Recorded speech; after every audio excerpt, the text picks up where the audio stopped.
Hey everyone, this is Terry. Can you hear me? If somebody could wave or something and let me know that I am being heard, that would be amazing.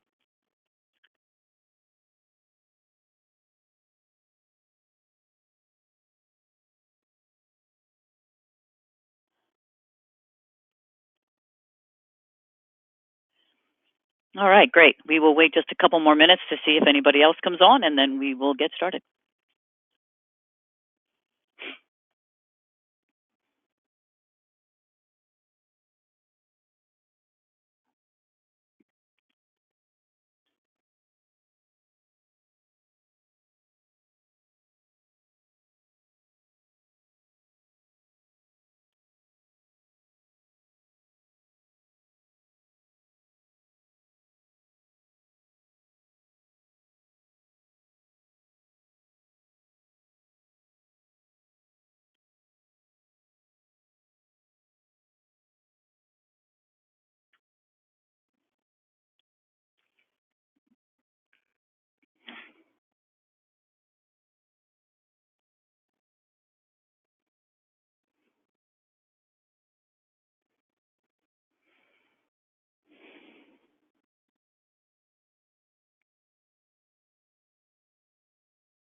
Okay. Well, good evening, everyone. Thank you for joining in. My computer tells me it's 9 o'clock, so we will get started. As you all know, we thought we'd talk a little bit tonight about the convention. I've received a handful of questions, so we'll go over those first and then open up the floor. If you want to ask another question at any time, please just type it into the question bar and it'll show up on my screen and I will be able to answer it. If we see how many people are, we might be able to unmute folks as well, depending how big the audience gets.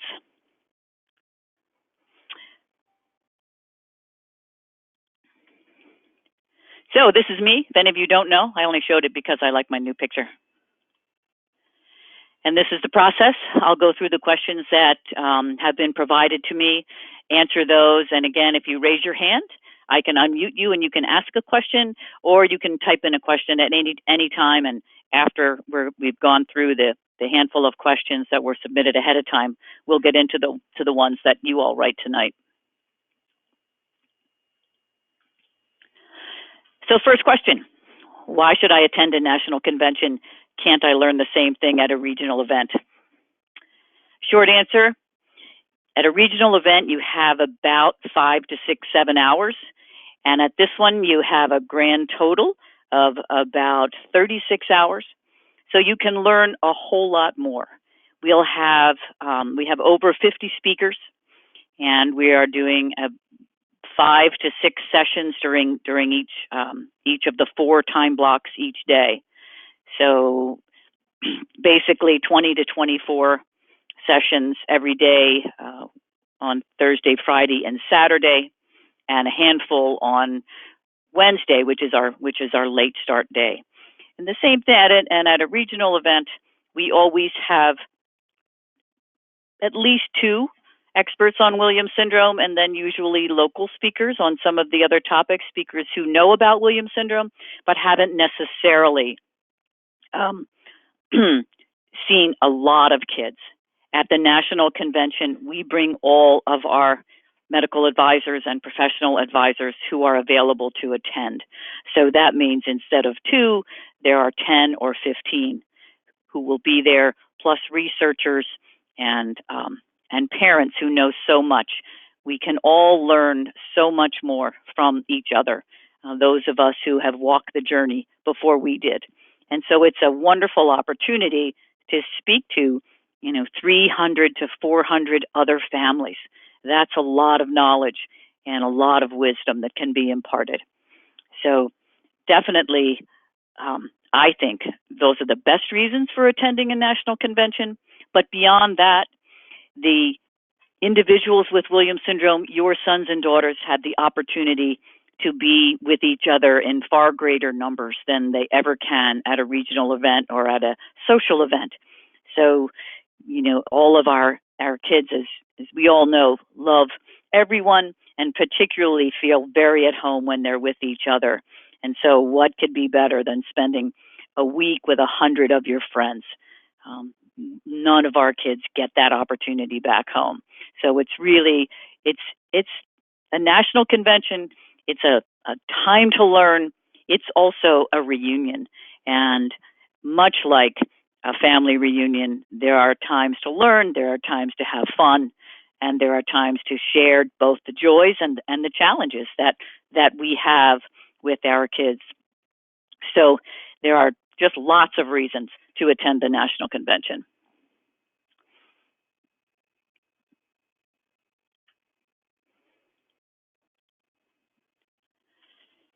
And what will the kids be doing this year in childcare? Isn't Phoenix too hot?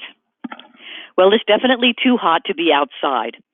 And one of the reasons why, after much cajoling by the folks at the Hyatt in Phoenix, we decided to go there was because the Phoenix has an amazing indoor camp facility for school-age children.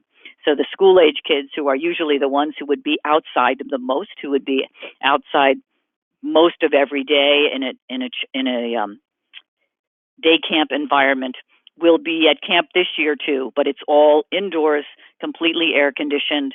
They have everything from basketball courts to tracks to a climbing wall and swimming pools and computer rooms. It is an amazing, amazing facility, and we will be there all 4 days. The littlest, the toddlers will have an opportunity. Their space at the hotel is actually adjacent to an outdoor courtyard, so they will also have the opportunity. When they first get there in the morning, when it's not too hot yet, the space is, I think, still shaded at that time of the day.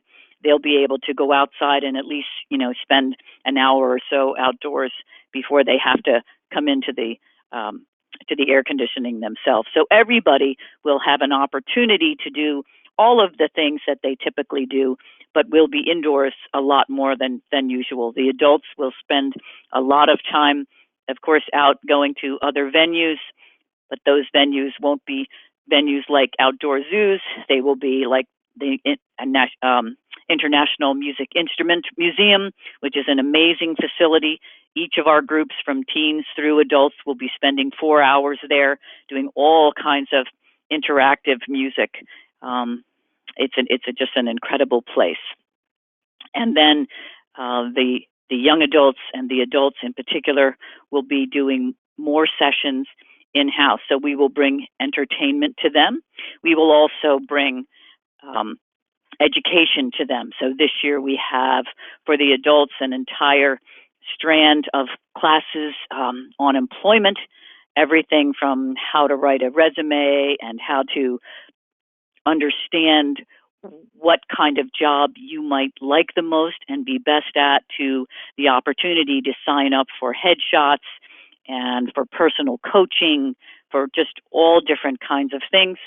And then there will be another session for all of them, several sessions, a strand of sessions on sexuality and social skills and safety, all things that have become very, very important now that our individuals are included so much more on college campuses and in the community. Safety is something that we've learned we really can't stress enough with all of them and with all of you. And so we will be taking the opportunity this year to do that as well.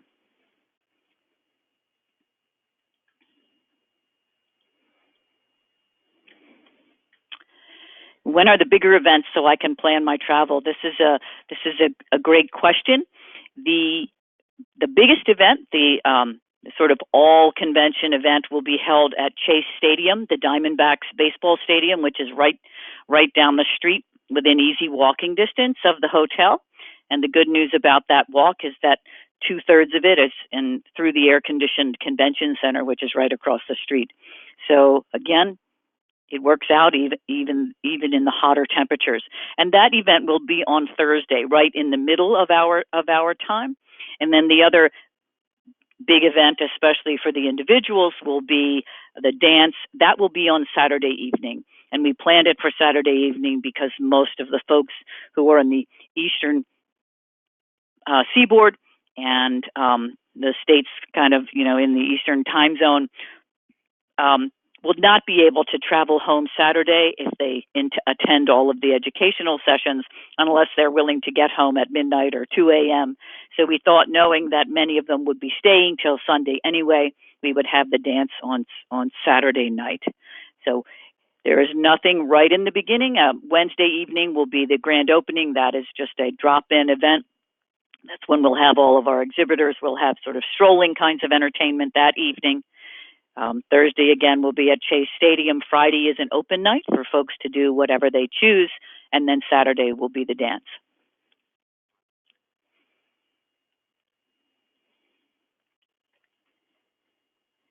So if you're bringing grandparents, aunts, and extended family, there's a couple different options. They, of course, can sign up and attend any sessions that they would like, and we encourage them to do that if it's financially an option.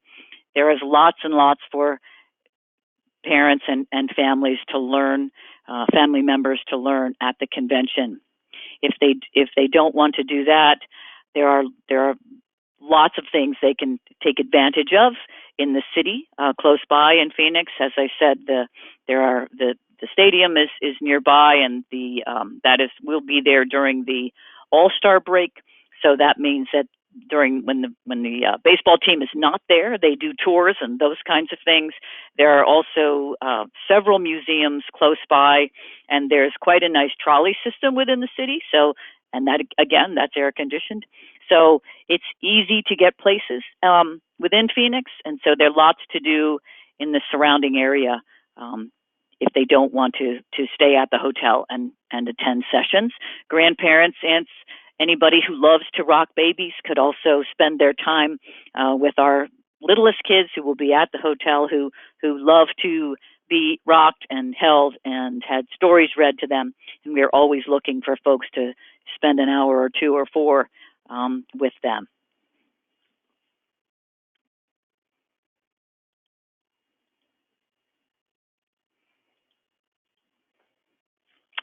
Are there research studies I can sign up for? I believe there will be several. We don't have all the details yet. I think it's like I said, I don't have the details yet, but I believe the social skills studies will be open, and those would be for teenagers or young adults. I know that Marilee Martins from Ohio State University will be there. She does studies on anxiety and behavior.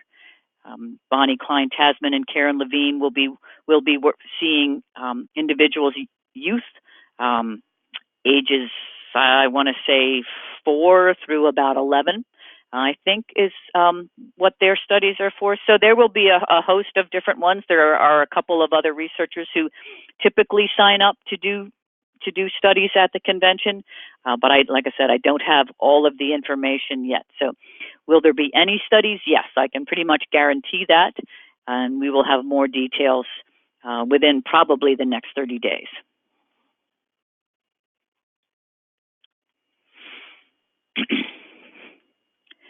So it's your first convention. What should you expect? Well, I would expect to be a little bit overwhelmed. That is the way most folks feel when they are suddenly presented with 300 or so individuals with Williams syndrome.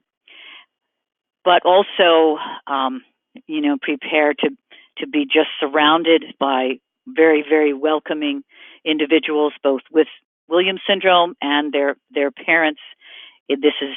Our convention is much like a family reunion. So it's a very welcoming environment. We have special programs for parents of newly diagnosed children. So there will be special welcomes. There will be special events for parents of kids who are under 4 or 5. And we also have a special room, a special lounge, parents lounge, where you can get away if you do feel overwhelmed. You feel it's never a problem to walk out of a session and just take a breath, because sometimes you're going to need that. You're going to be presented a lot of information, but again, it's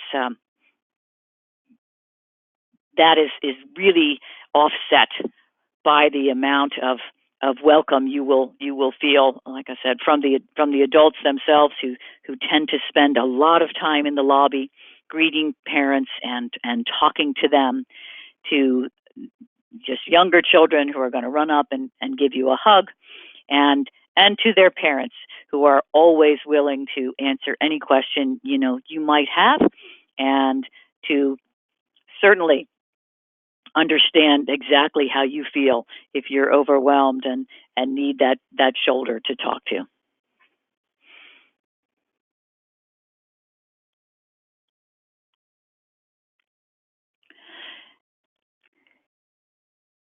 So there are activities within the convention for individuals with Williams syndrome at every age.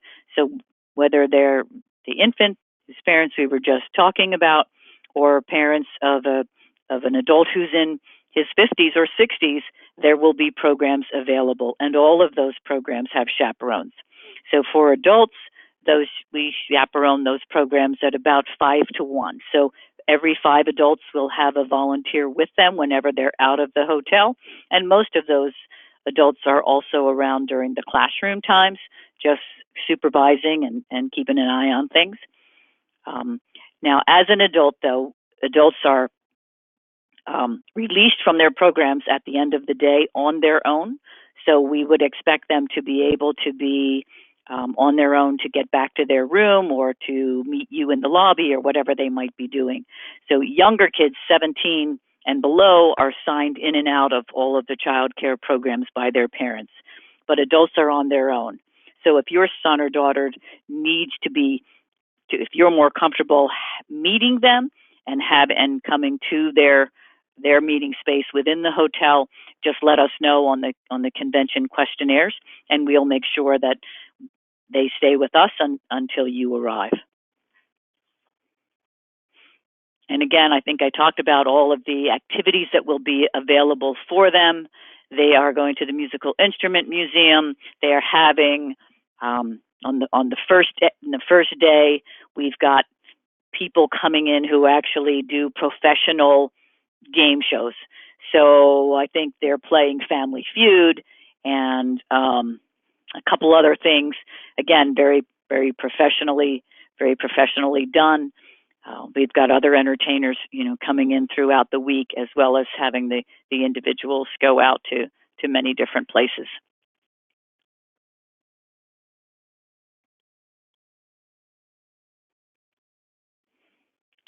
With a convention includes seminars on adult day programs, residential programs, and transition of adults from living at home to supportive living. Yes, we have a couple of different programs that we will be doing. The best place to learn about all of the different types of adult programs will be during the exhibit night. We are hoping that we can get several of them to join us there, and we'll be able to give you a lot more information. We will talk about post-secondary programming for individuals of all functioning levels, and the same thing with adult residential programs. The goal is to have parents there who have individuals in several different types of programs and a panel presentation. We want to make sure that, and those are nice because each of those parents can talk to the pros and the cons of the different types of programs. The thing about the residential programs and adult day programs that we don't have, I wouldn't say we have seminars specifically on adult day programs. That would be the kind of thing we will have, though, all of those different things talked about we have sessions called Lunch and Learn. So every day at lunch, you can choose, there'll be several topics on a board each day, and you can choose to have lunch with, for instance, the head of an adult day program, or a parent who has a child who's been in. Some parents have individuals who have been in 2 or 3 different types of residential programs, and so lots of different folks will sign up for lunch and learns, or just so that they can just talk together. So you would have lunch with 10 people, all of whom want to know about residential programs or other sorts of programs. Transitioning,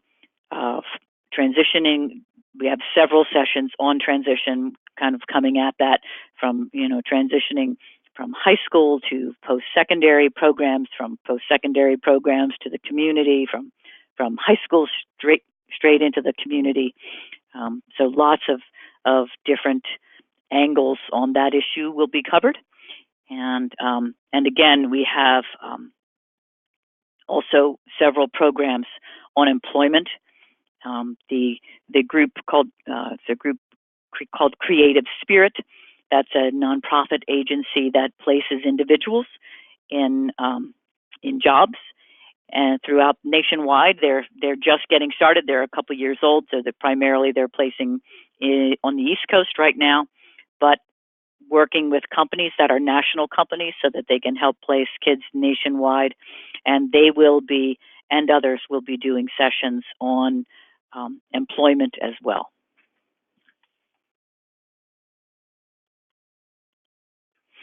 So that is all of the questions that I received ahead of time. And now, looking at some of your other questions, I think we just talked about this first one. Will there be educational sessions from transition?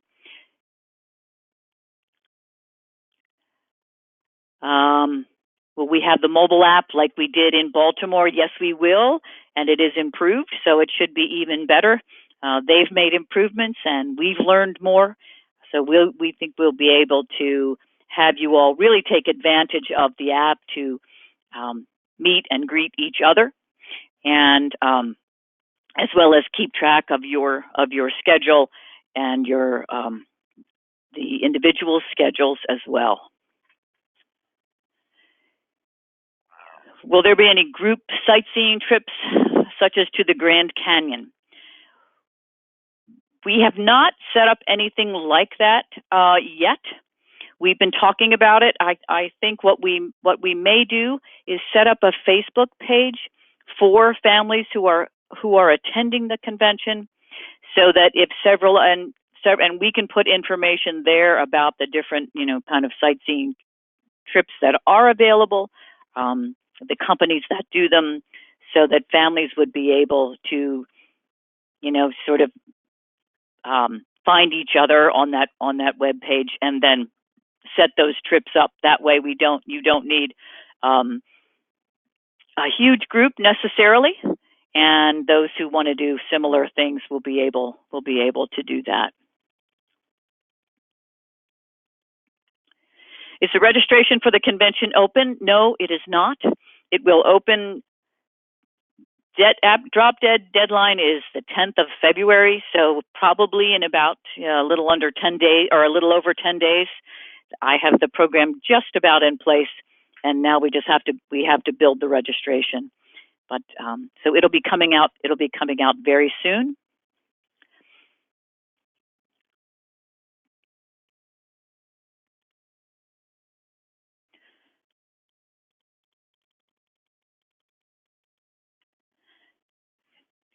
can lower functioning adults be accommodated in childcare?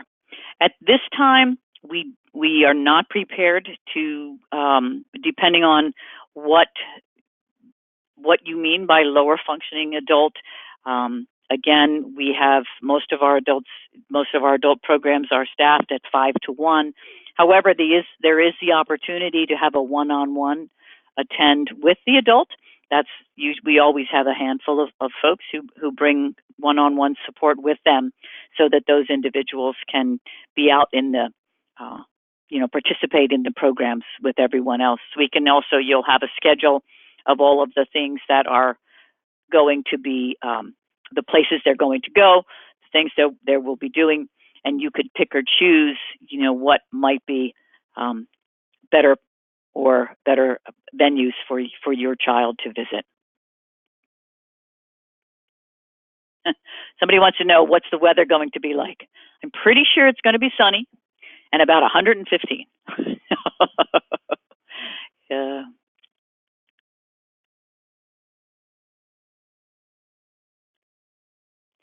And again, I think as far as supported living communities, we will get as many folks as we can from different communities there to participate, to exhibit, and then once they're there, we'll create a panel, and they usually, anybody who comes will do those lunch and learns.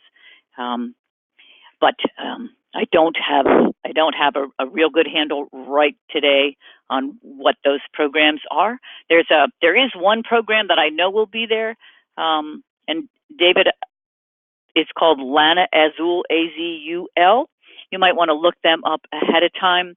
Alex would definitely be a candidate for that program, and it looks to be a beautiful community. I've talked to the folks who are running that community, and I do believe they will be there.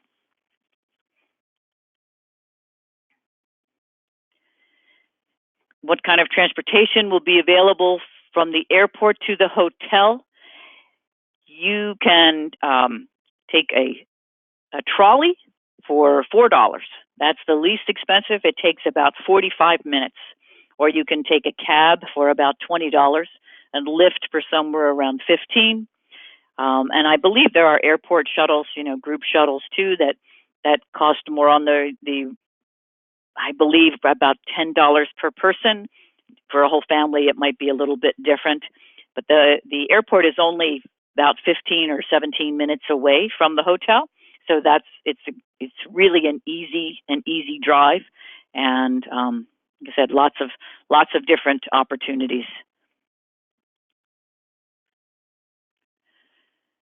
Question: when is a good time to book the hotel, and what if I can't make it? So when you sign up, when you register for the convention, when you hit the submit button for your registration, you will receive the link for the hotel. That will get you straight to the online booking for the hotel at the Williams Syndrome rate, which is $119 for a king room, $129 a night for a 2-bedded, 2 queen beds room.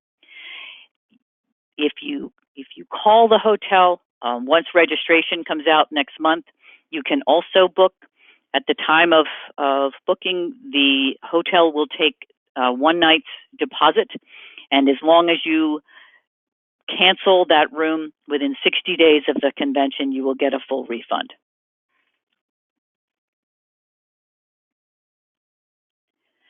Another question: why should a family choose to stay off-site in another hotel? Well, sometimes it's financial. People will stay, at different places that are a little farther out for a better rate, which makes a lot of sense. Other families will want to stay at some of the suite hotels because they have a bigger family, and of course, those hotels like Embassy Suites and Courtyard and those do generally offer continental breakfasts as part of and sometimes afternoon receptions as part of their overnight fee. We do have 3, I think it's 3 overflow hotels, one of which is an Embassy Suites. So most people prefer to stay at the hotel, it's easier, it's great. The kids can be with their friends and you can just run upstairs or down. But again, we will have overflow hotels if that hotel gets full. We will also have those opportunities where we've negotiated. Actually, I think the rate at all of the hotels, the overflow hotels, and it's a Hampton and an Embassy Suites, and I think one other, they're all 119. So basically the same, that seems to be the going rate for this summer in Phoenix for large groups. The difference is whether or not you want to have, the continental breakfast at an Embassy Suites, for instance, will have more hot choices than we will have. We will do our best. Certainly, continental breakfast and breaks are provided by us, not by the hotel, but for convention attendees every day. And what those offerings are, of course, varies from hotel to hotel. And I'm not sure yet what those will be, but I will know within the next month. So we will be putting that out, so that folks will know what they can expect from the hotel as well. Is there going to be a session on ABLE accounts? Not one complete session on ABLE accounts, but ABLE accounts are included in all of the futures planning sessions. And we will also, again, have a representative of one of the ABLE account agencies where you can get accounts as an exhibitor, so you will be able to speak to them and get additional information throughout the convention. Will there be a session specifically on feeding difficulties for the little ones? There will be therapists who are there through the Be Strong Therapy initiative, and they will be conducting lunch and learns. And feeding, I know, is always a big issue for them, so I'm sure that will be discussed. I do not have at this time a feeding specialist who is presenting a separate session.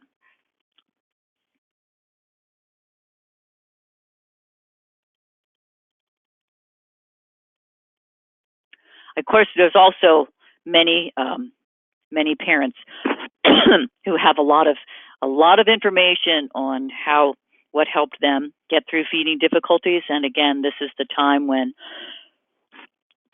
lunch and learns can be extremely valuable and networking to help get information from those who have been on the journey before you. We are going to do a lot more with networking at this convention. So on Wednesday afternoon, the last session of the day from 2:30 to 4 will be strictly parent networking. And you can sign up to be in a group based on the age of your child or a specific topic or even your region, if you want to meet other families in your region.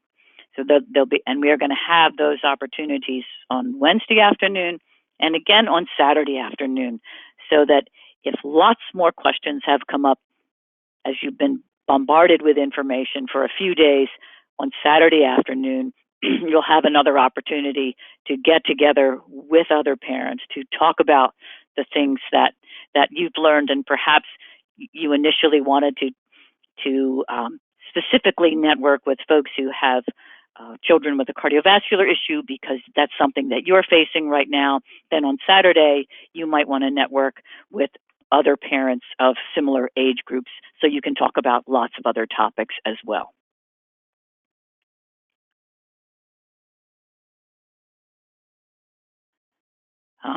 Next question, do you think the convention is a good opportunity for professionals that work with students in school early intervention? Is this a good place to gain strong information, or is this best for families? We are going to have on Wednesday the all-day the educational conference that we routinely do throughout the country for educators, and it will be given, so starting at 9 o'clock Wednesday morning till 4 o'clock Wednesday afternoon. That will only be open to professionals. So that is one opportunity.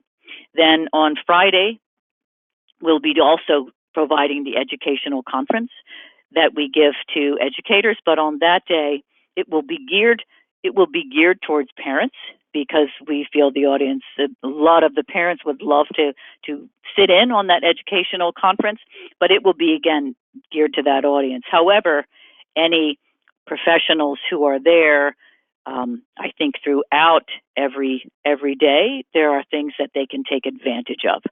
So yes, it's primarily families, but there are also a host of, always a percentage of professionals who come and who tell us that they get a lot of information from the convention.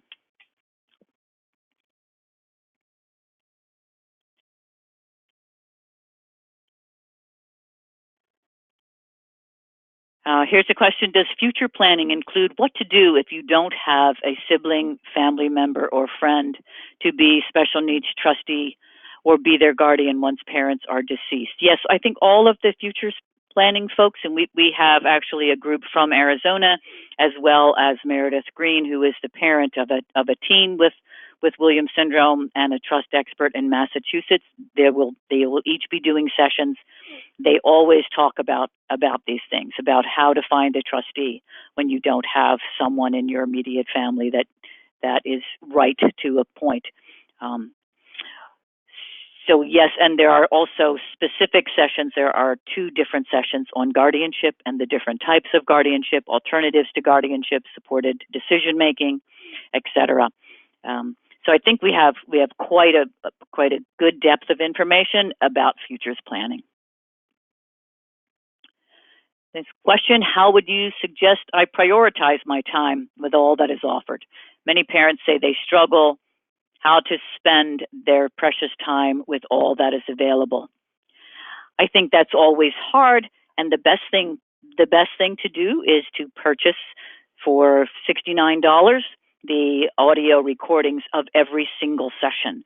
So that way, it's impossible to be everywhere at once. But for $69, you can get every session recording. And so when you're out jogging, or when you're just sitting at home, or maybe you're driving in the car, you can be gaining a lot more information. And those audio recordings will include all of the PowerPoint presentations that go along with them. So it's not quite the same as being there, but it certainly helps a lot. And you will also have the opportunity, this year, to sign up by track. In other words, if you're just overwhelmed by all of the different sessions, you can let us do the choosing for you. You will be able to sign up for the track for, children from birth to 4 years old, children who are school age, basically, 5 through 12, children who are teens, et cetera, et cetera. And so we can do the choosing for you. And of course, then you can always make adaptations within that. As you get a chance to read things, to change things, you can change your decision at any time. If you walk into a session and it turns out not to be what you thought it would be, you can always walk to another session down the hall. We need to know. We ask people to sign up ahead of time, of course, because no hotel has all meeting rooms of the same size. And so in order to know we need to know approximately how many folks are going to be in a session, so we can make sure they're going to be placed in a room where you're not going to have to be sitting on the floor, or standing room only, or hanging out the door and not able to hear the presenter. That's the last thing we want. So we do appreciate everyone signing up ahead of time and checking all those boxes with the different sessions. But again, if you can make changes before you get there. Suddenly there's a new issue that has come up, and you see a session for that. You want to switch from the one you were in to that one during that same time block. That's certainly no problem at all. But if we can do it ahead of time, then again, we have a little bit better opportunity to make sure that we have planned everything for the right rooms. And let me see if I missed anything.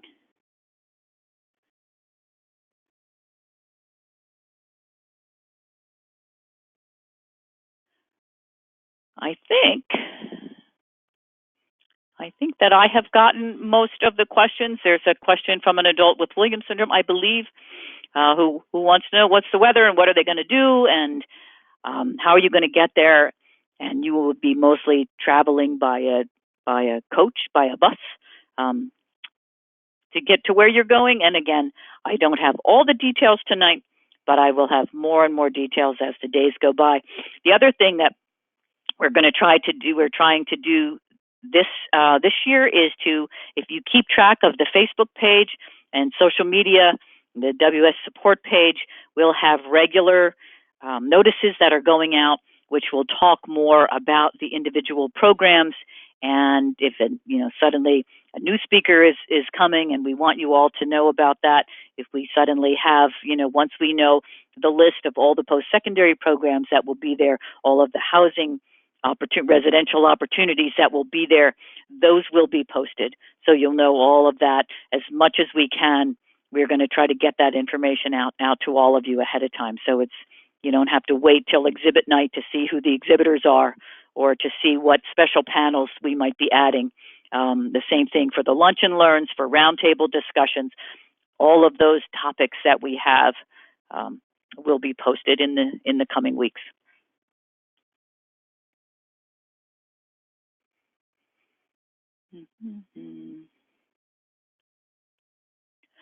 I'm just, again, scrolling through here. I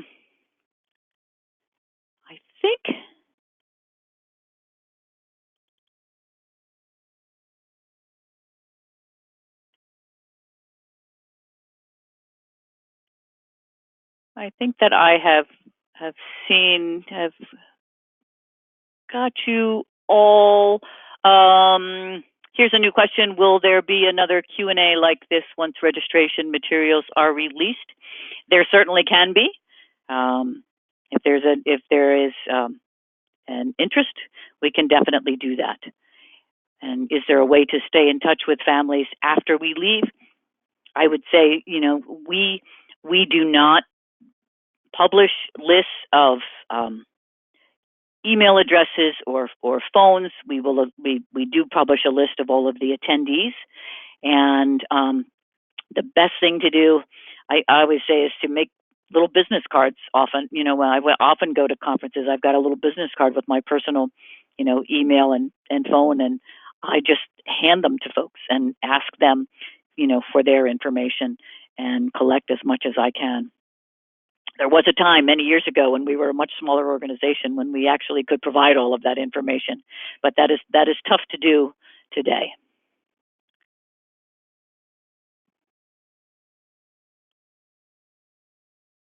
Does anyone else have a question? If you raise your hand, I might be able to unmute you and you can just ask it so you don't have to type it out.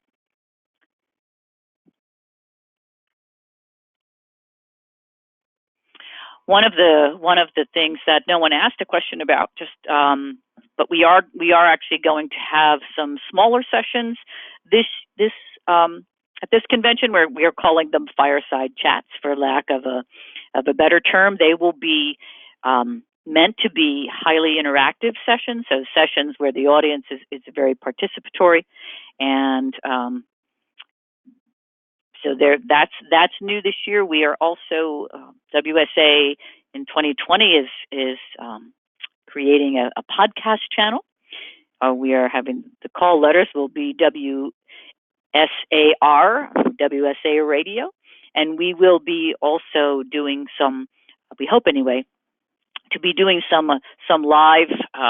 Basically studio audiences with podcasts. We will record some of them again at the convention, so you can sit in, for instance, on, not a session of Dr. Pober talking about her SHAPE study, but made an interview with Dr. Pober to learn, how she got interested in Williams syndrome and how many patients she has seen over the last 30 years, and all of the kind of things that we all kind of want to know as in a typical interview, where we would have an interview with, with Oprah Winfrey or whatever. We'll try to do some of those things. We'll also have some specific topics that we want to do podcasts with. We perhaps will be doing some podcasts with some of the adults while we're there. So I think those will be different sessions. They will be really enjoyable in a different kind of way, and they will probably be done in that 4 to 6 p.m. time, so that people don't have to choose one of those sessions over one of the educational sessions.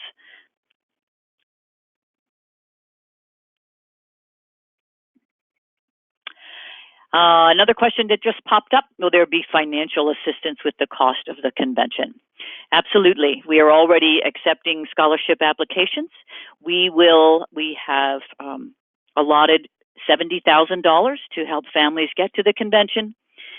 Scholarships will be of all different sizes. They're needs-based scholarships. They will be up to $2,000 per family. So registration costs and costs of children's programming always are deferred first. And then if you get one of the larger scholarships, the balance can be used to reimburse travel expenses and lodging, that kind of thing. So absolutely, if you have a need, go on the convention pages of the website. The scholarship applications are open.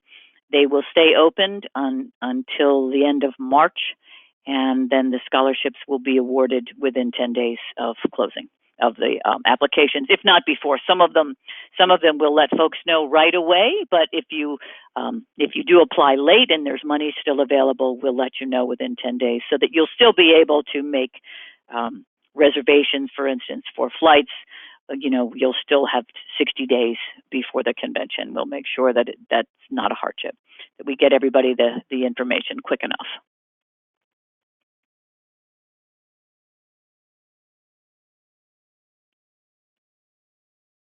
Oh, here's another question that I missed, I think. Is there a sibling track?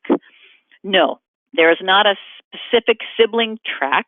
Younger siblings, of course, are welcome to sign up to be in the programs with their brothers and sisters with Williams syndrome. That's up through 17.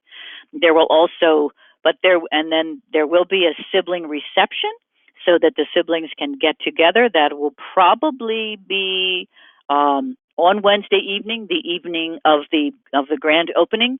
So somewhere, halfway through that, I would say that evening, maybe at 7:30 or 8 o'clock, there'll be a special room where just the sibs can gather, can meet each other, and make contacts for the rest of the convention. I know for my son, his life changed when he was old enough to hang out in the lobby with other siblings. It changed his whole viewpoint, I think, on his brother, and he made a lot of sib connections that he still has today.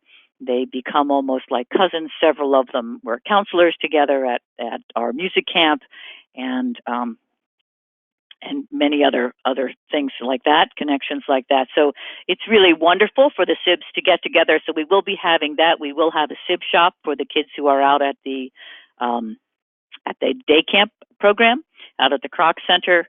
The young folks who did our sib shop and did the sibling panels for parents last year are coming back, and they will be doing those programs again this year. So is it a complete and separate track for siblings? No, but there are definitely opportunities for siblings to do things throughout the convention, and for us to learn from siblings about, it's always wonderful to know more about how the siblings feel about their brothers and sisters with Williams syndrome. They often can teach us a lot.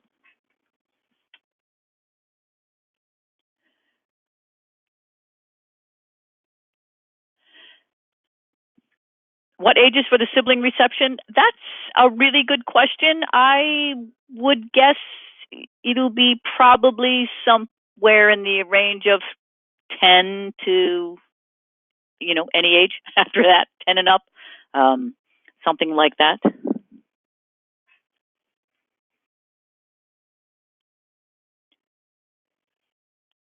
There are not specific sessions for adult siblings. No, the adult siblings are welcome to attend parent sessions if they would like. And of course, they can participate. They can volunteer to participate in the sibling panels. We'll probably have a grand total of somewhere between, depending on how many sibs are interested, and space for in the program, either 1 or 2 sibling panels. So somewhere from between 4 and 10 adults who will participate on those panels.